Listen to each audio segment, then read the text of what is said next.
Well, it is Thursday, and we are in the marketing mindset. We're already in it. I usually say, shall we get into the marketing mindset? But we're already in it.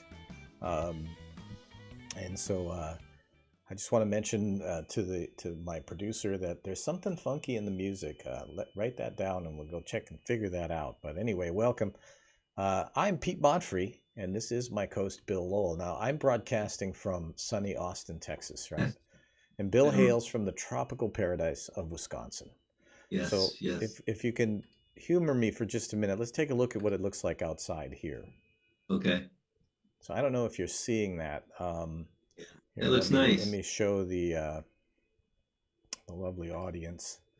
We Um, have hey, look how small it is. Let's make it I bigger. should have you should have told me I would have gotten one live from us, but we have 10 inches of snow coming tomorrow. We've had 5 inches today. We've had 5 inches yesterday. So So it is snowing, it's snowing. um, but as I said last week when I showed the live cam, the Austin live cam, Yeah. it was really cloudy, and I said, "Don't come here. It's a lie, the sunniness, and we're full." But you can see all the trees though are dead. It looks like some weird witch's Yeah. paradise out there. But yeah, I was going to ask you how are things in beautiful, freezing, cold Wisconsin, but I see. I knew it It's was. it's actually It's not winter. cold. It's gonna get cold next week, but it's just been nonstop snowing. Um, but it's been, I mean, our temperature is probably close to yours. We've got Oh, probably I 35 doubt degrees it. today. What is it? 35 today. All right, 35. Let's look real. We don't. We're not going to talk about the weather for long, but it's. No, You know, no. I miss fall. We don't have fall here, Okay. and you wanted to bet that the temperature is probably about the same. No, we're at 62. We'll get up to Okay. about 70 today, All uh, right. on this January 11th. Yeah, I kind of miss it though. I grew up in Wyoming. I'm not. I just tease you about the snow. I do kind of All miss it. right. I don't miss shoveling it, but. Let me roll into the episode here. I think we got our technical issues worked out. It's Good. 2024. Last week we talked about the um, the things that you absolutely must do in 2024 to drive, uh, to drive the business overall. I was going to say marketing, right? But it's like it's really Yep. bigger than that. And the post-COVID market landscape has changed. So everything's changed. It's every size. And I talked about this a little bit last week. And I did the things that you want to make sure that you're doing. The 5 things to do this week. We're given the five, maybe more things that you don't do. You shouldn't do. I guess don't do what Donnie don't does. It'll become clear in a minute. Okay. There's That's probably more beautiful. than five, right? But it's a start. It's all the things that you can't do. So anyway, Should um, be fun. Should be real quick fun. before we start, and I'm going to turn it over to Bill here. But if you're seeing this on LinkedIn or listening out there in podcast land, there's a lot of valuable content at b2bmarketingmindset.com. So we elaborate on these topics there, and you'll get information not included in the podcast, whether you're just listening on Apple Podcasts or wherever you may live in the podcast universe, or if you're watching it on video at the numerous places where it is also. But if you're just listening to the audio, you're missing the video and you're missing the extra content either way. And so head over there, and that's the best place to subscribe actually, because you get all the good stuff. So we're going to be rolling out a lot of good courses this year. And we do a new episode every week. We got guests coming up. There's just so much in the pipeline. I'm pretty fired up. Yeah, it should Um, be a lot of fun. And you're right, we've got some great guests coming up. So, including I know somebody who is in the marketing and PR in college, just to kind of find out their perspective. So that's that should right. be fun too. That's right. Because actually, we hear a lot about young people and generation this and generation that, and generalizing everybody. So yeah, that's very interesting to me. But let's just jump in. Good. So the things not to do. It sounds so backward. Don't do this thing. Yeah. Ignore changes in the market. Bill.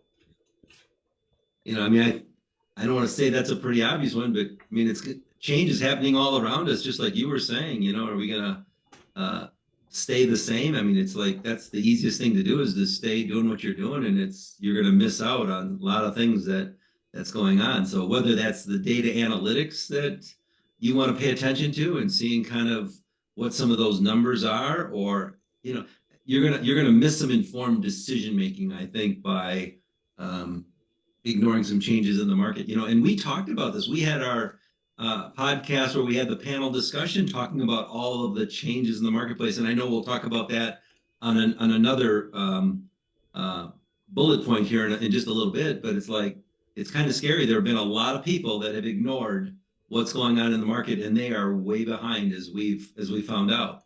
So, and it's not just us doing the research, but we've had a lot of other people tell us the same thing. Well, I think, what comes to my mind when I see that bullet point is, so how do you track changes in the marketplace? And one is Yeah. data and analytics. So are you Yeah. monitoring your analytics on a regular basis? Let's say you Yeah. have an agency or a marketing Yeah. firm, or you have external partners. Even with an internal team, are there regular meetings going on where you're reviewing performance data? Yeah. And I know it sounds so obvious, like, what is this, the beginner show? Yeah. But honestly, it's kind of rare. And agencies that don't have to report, like good agencies, want to report. Yeah. They want contact with the client on a regular basis. Agencies that don't give a shit, they'll let that stuff slide. Yeah. But Share a few with me, Pete, if you could. I mean, I know you've talked about analytics so much, so often, but what are a couple of the key things that could help us understand it a little bit better from the data analytics that you might recommend somebody take a look at? So, geez, buying patterns, Mhm. preferences, value to the dollar, Good. perceptions, Yeah. how they choose one option over another option, right? Yeah. We also love to get competitive information from customers when we're talking to them. So and then industry trend. I mean, we're going to talk about more of Yeah. these things, but there's. I almost think the real issue is there's so many places where data Yeah. spurts out. You got to choose the ones that make the most sense, or hone in Yeah. on the things that. There's things that you know really well. There's things that you don't know. There's things that you don't Yeah. know that you don't know. Right. Um, it's getting all those kind of sorted and only doing the research that you need to do Yeah. to answer the questions that are evading you and hurting your ability to make a decision. And so that's really how I narrow that down. But if we're doing a survey, I mean, those are a lot of the things. I mean, what am I missing on, what you might ask your customers to understand what's going on with them? No, I think you've covered it. I was just looking like, were you just referring to like data analytics? Were you just talking about looking at how many likes people had on their social media? What were those kinds of things? But Right. but you We do you that brought too. up another thing that I think is really important, and I love what you said when you said have a meeting, like a designated meeting time to actually review some of those data points, and I think that that's going to be really important. But one of the things that I'd also add on top of that, which because you said, oh, everybody knows to do this. They're not doing it. And then the worst thing is people don't do some kind of actionable item because of that. So like if you see some emerging trends from that data, maybe there's something that you want to act on. And I see people ignoring that all the time, and that Well, they're scares me. so, in their defense, they're so busy with the day to day, Yeah. and research costs money, and things are always tight. But it's the importance of having that up to date information. And again, we're always talking about how the whole landscape. Imagine a landslide came through it, but it hit all market dynamics instead of Yeah. buildings. It's Yeah. that's what it's like out there. So your data is probably outdated. I do understand. I'm getting a lot of notes here that LinkedIn almost unwatchable. Um, Hmm. and so we don't know if that's everywhere, but we're going to forge on so we get a good recording um, Okay. for the folks. But so if you're trying to watch it out there in LinkedIn land or other video places, sorry about that. Um, They'll just have to go back and watch it on one of our other you channels just like have to go to YouTube, iHeart Media. Yeah. b2bmarketingmindset.com and see it there There you because it go. will be there without any flaws. Yes. Next thing, so don't do this. I'm gonna keep saying that, right? Good. So people don't get confused. What? Good. I like that. Uh, Basically, don't have vague goals. I guess this comes under, you know, uh, understanding your. Comes down to writing things down. I guess, does that make sense? Or having Yeah. actionable. knowing how to make goals. Yes, yes. And I think that a lot of people just have vague goals. I mean, it's like me deciding, okay, at the beginning of the year. So New Year's came and went, and I say to myself, oh, I'm going to lose 50 pounds this year. Okay, great. Is that it? I mean, yeah, writing them down, maybe you focus on them, but I think you need some actionable items, and you need some measurables, and you need some timelines. We call those SMART goals, but like, do some things that are reasonable and have some points along the way that you're going to check in and measure some of those goals. But Right. you and I, we've seen too many people with so broad and unrealistic. This year we're getting into this market, or they're so ridiculous that we're going to increase revenues by 20%. And you go, you and I have seen that. We go, how are you planning to do that? You're 20% going of to what? acquire a company or what? Well, so the first item and this item are, to me, I have two parallel thoughts. Okay. We're in this business and we've been in it so long. Like, to us, it's amazing not to have a meeting once a week or once every 2 weeks with your marketing team.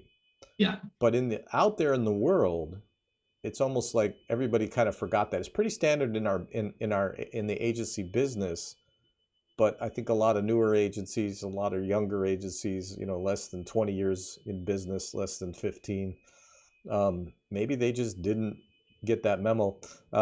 And the other thing is the vagueness, or how to set goals. Yes. Um, we need that specificity. Yeah. We're going to grow revenue by X number of dollars in this many months by doing these three things. Now it takes some process to get your goals to that refinement, right? And that's what we do. That's what we're so used to it, I guess, is what I'm saying, because it's what we do day in and day out. So, that's what we thought, that these may sound basic, but I wish I could say why, but the reality is we don't see a lot of written plans and written objectives and uh, people doing research and really knowing their data and their numbers and their customers and their competitors. We just don't see it. And so maybe just by sharing what we think, it will help you somehow. Um, You you talked know, about tying that into the first point too. well, absolutely. These are both to me under, it's like I always want to be careful that what's so common to me might not be that common to somebody else. Right. Um, the other part of that statement that strikes me is unrealistic goals. Can you get that? There's a noise here. We're having all kinds of crazy shit going on in the studio. Isn't that wild? And It's I'm the the one new that's year. having the bad weather. See, that's what And happens. You it's have perfect beautifully weather and sunny, right? It's not. What is going on? Anyway, I'm sorry, I seem distracted. Um, I was saying, if you don't know what's reasonable, what do you do? yeah, How do you know what's reasonable? So that's a great question. I thought about that. If you really don't know and you can't find the information with your Mhm. Google foo, bring in a professional. Like, literally, it's never been easier to find specialized talent that you need. Bring them in as a contractor. Consult a professional. We actually, if it has to do with marketing and sales and performance and KPIs and different industries, different size companies, it's our job to know that stuff. And so I just wanted to throw that out there. Of course, we're going to be very pro working with contractors here on this program, but and I mean contract companies. I mean, we're a company. So I'm not talking about freelancers necessarily, but you don't have to hire people. Like, hiring is a big problem right now. But you can bring in any expertise, but they're going to generally know what's realistic. Why? Because they've done it 500 times. And sometimes you might need some cover. So, for example, we might have some people that are watching that are like managers of marketing or even directors of marketing or whatever, and maybe some of their senior officers or their leadership team suggests some unrealistic goals.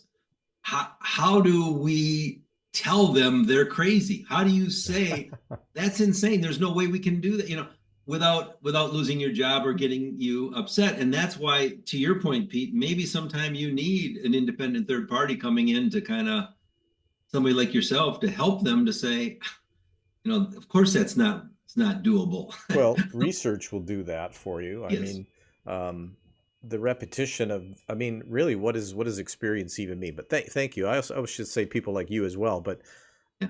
the repetition of trying and looking at data and testing and doing these things.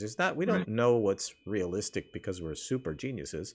Yeah. It's because we've done all that testing and we've tried it the wrong way and we've done it the right way and the wrong way. And pretty soon we recognize the patterns, and that's what we do. It's just like I don't try to build F-16s personally. Yep. Yep. But don't be hesitant, or it's less expensive. Well, I'll talk about that more. Contractors are usually less expensive than hiring, right? You get that expertise instantly. So anyway, we'll move on with that. Yep. Don't ignore innovation. It's funny, the slides on the program say ignore innovation. So it'll look like Yeah. from the outside, if you're not listening and you're just watching, you'll be like, Ignore these innovation. guys are nuts. I love that. We're contrarians. I think it's great. Yeah, me Don't too. ignore innovation. What do you mean by that? You know, you and I know this so well. Let's take somebody on their life cycle. They're having a product, that's kind of becoming into the mature stage, or they're really at that peak of their growth, and it's like if you're ignoring your innovation, if you're not being able to adapt to not only market trends but to customers and their demands, you're going to be in some trouble, because sometime that product or service might become in the decline stage, and then you're going to be sitting there going, everything's a commodity. Everybody is just all price driven at this point. Well, it's like, you know what? The time to have done something was a lot earlier in your life cycle, and so maybe you needed to pay attention to that. So people don't like to change, and I think change is Hmm. something that's going to happen every step of the way, and it doesn't just happen in our companies and in our clients' companies, but it's happening in everybody's lives. It's happening in products, services. I mean, it's just, you've got to be open to that. I've always thought it was interesting, people that don't like change, because what are you going to do? Yeah. Things change. I mean, it's Yeah. always changing. Now change is coming even faster now, like the Yeah. speed at which things are changing in the market. And the automatic thing I think of is AI and how that's changing Yeah. things. Oh, But the exactly. reality is, I don't think we don't even really have AI yet in the way that people think of it on a broad scale. There is some AI, but not broadly available. That's a large language model. That's a topic for another day. But but Um, but to your point, you're absolutely right. What about those tools? There are new tools that are emerging Lots. that you got to be open to looking at. Well, I thought of this like, okay, innovation. So ignoring what your own innovation, your company and how you're innovating, I think we Yeah. get stuck in ways of doing things, and this is what works and this is what's always Yeah. worked. So we automatically sort of overrule any, how we do it is the best way. Right. Um, Maybe it was. I don't know. Yeah. Maybe it is, right? Maybe you're right. But Yeah. do you know that objectively? Yeah. Your customers ignoring your competitors. I said customers ignoring your Yeah. competitors' Right. innovations. That Yeah. one seems obvious. That Well, and you'll be another one that, innovated right out of market. yep. Another one that comes up, which I know we're going to talk about probably as our last point, but you might have a couple of new hires that have come in and they've got some new or unique ideas, or they bring a different perspective, just like we do when we go into an organization, we bring a different perspective. And how many times are those people really listening to? You know what I mean? It's Hmm. like they get shut down fast than you can imagine. And they might have some really good ideas or something with regard to innovation. So it's important. I have a client, and they're technical geniuses. They're great. They're a huge engineering association. But one of the things that they do is they either give laptops or pads and portfolios to some of their staff members to write down their unique ideas that they have during the day. And then once a month, they get together and they do some downloads of that, and they pay attention, and they get some great new products and services that come out of there. But it's a culture of innovation, is what I'm saying. And so I Right. think you need to be thinking about that. It's Well, not just reacting, it's being proactive. it's not always externally facing the innovation as well. Maybe you're just automating practices, backroom processes, I should say. Um, Yep. that's filtered down to even of the smallest companies being able to do that, right? um, so I think that's really good. But again, innovation is one of those things. It's almost like in your mind you think, well, I have to carve out time out of the 800 Right. things. I'm already behind on the things that I need to do. I don't have time to innovate. It doesn't take time to innovate. It just takes open mind. Yeah. And, I think having the right information helps, but just being open to the idea that, and I think the Japanese continuous improvement idea is really what you're talking about there, where Yes. innovation is one factor on a number of different factors that where you're improving on. So Right. everything can always be innovated infinitely. Yeah, and they all connect too. I mean, that innovation connects back to the very first thing that we talked about with ignoring changes in the market. I mean, it's like there might be some opportunities in some of those changes to innovate. So, maybe you're going about something a little different way, or maybe you're Right. creating something that's going to meet a demand. So, I mean, you're absolutely right. Well, and this is going to sound crazy. Maybe you are innovating and you don't even know it, right? And Good chance of that. the one of the things that we do is the master marketing X-ray, which is I taking a look love at how that. you're going to market and looking for things that maybe you don't see, right? Maybe you're not seeing that hidden obstacle that's keeping you from meeting your goals or achieving what you want. Maybe you're not seeing that you're not innovating or that you are innovating, or think about how much you ignore your marketing, or how much it confuses you. If you look like John Travolta wandering around, have you seen that meme where he's like lost? It's from Pulp Fiction. If you look Yeah. like that and it's about marketing, we can help with that.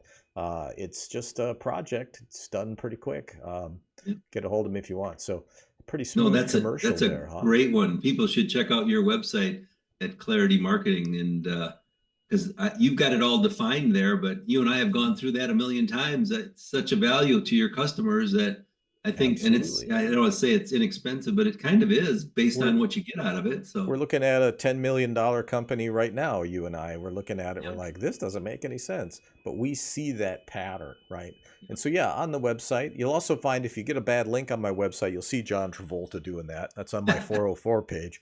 But you'll also find a guide. We have this crazy belief that you should know everything about us as humanly possible before you decide to hire us, how it works, how much time will your team need to complete this process. How long does it take? What does it cost? What are your terms? Everything you wanted Yeah, to know. It's in a guide. You can get it at the website. And great. we'll put links down in the comments. But Yeah, on to the last. Well, that was five actually. So this is okay. like a bonus one, isn't it? Got a few more, absolutely. Do we So have go a few for it. more? Let's see. Oh, we do. We have a couple more. Um, this one is it. Don't ignore your employees. Wait, why are you doing that?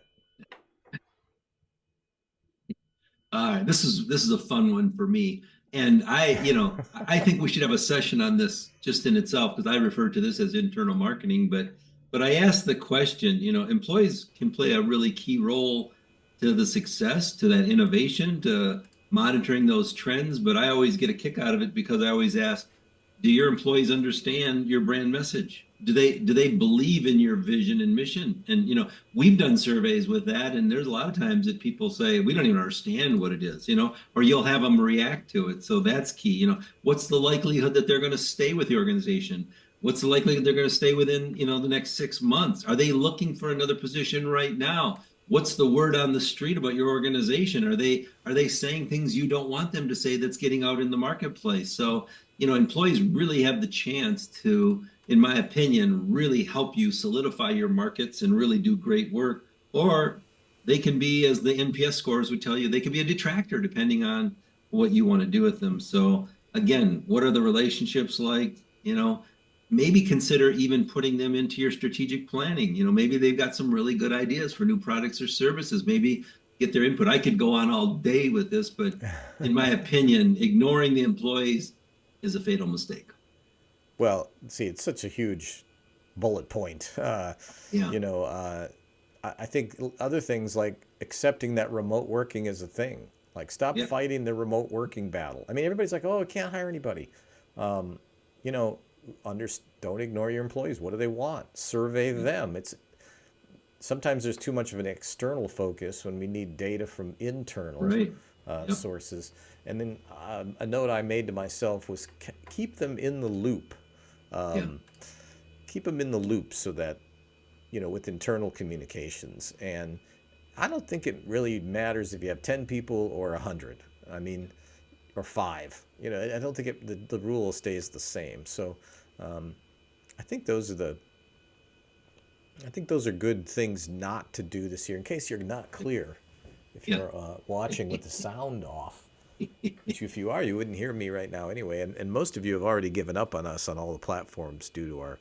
I do see in our dashboard here. It's probably just Bill and I talking at this point, but in our dashboard we've dropped a third of our frames. Oh no. So we don't know what's going on there.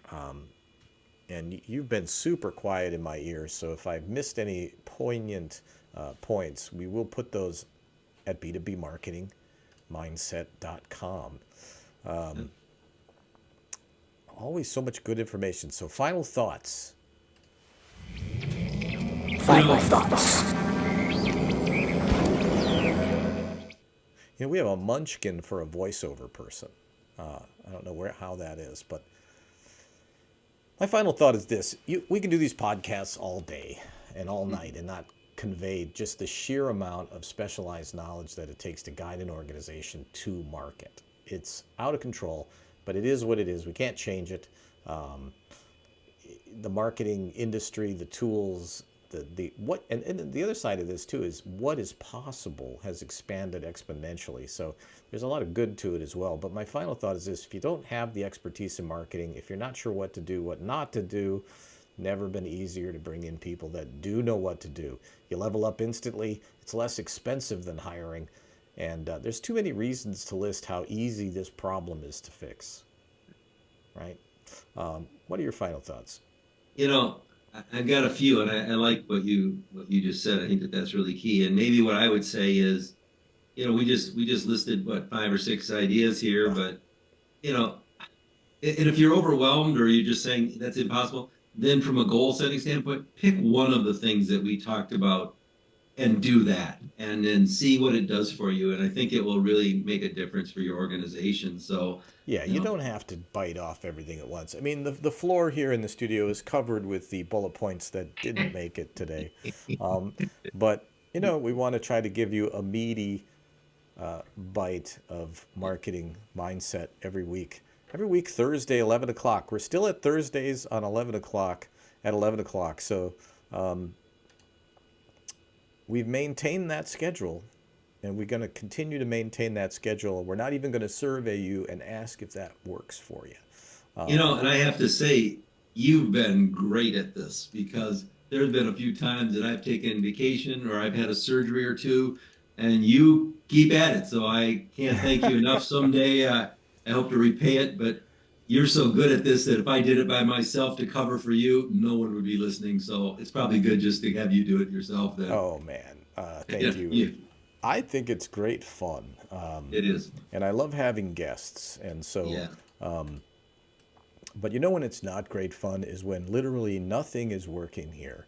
And so I can't really roll the music at the end. We'll figure all this out and we will fix it. And we'll be back next week with everything in order for 2024. I think the vacation, we should never stop doing the podcast because we forget how to do it. Yeah.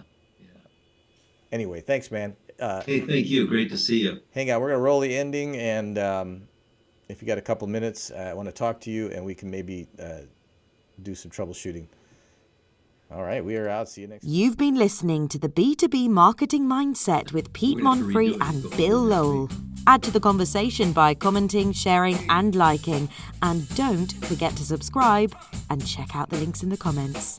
Learn more at b2bmarketingmindset.com.